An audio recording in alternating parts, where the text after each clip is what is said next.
This is yet another open message for the Regents of the University of North Texas. Thank you for defunding the Journal of Schenkerian Studies.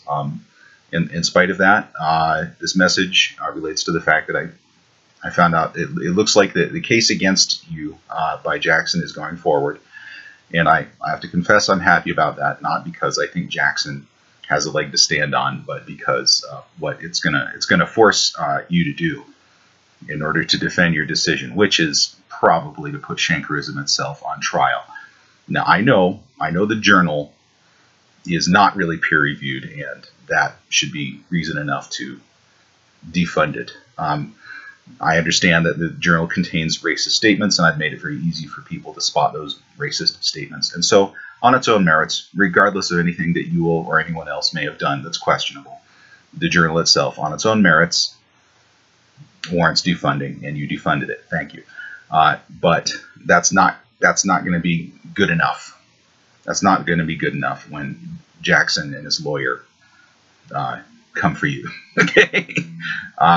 What you're probably going to have to do instead is to explain that Schenkerism itself turns out to be kind of a problem, and that the university determined that it shouldn't be hosting something like a Schenker journal in the first place. If the journal consists only of especially if the journal consists only of uncritical readings of Schenker's work and uncritical readings of the work of other Schenkerians, which the journal seems to be.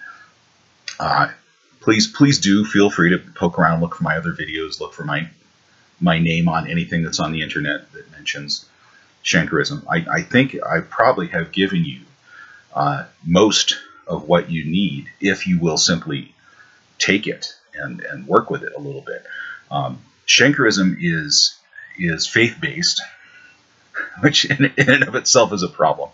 But it incidentally includes things like reading the minds of dead people.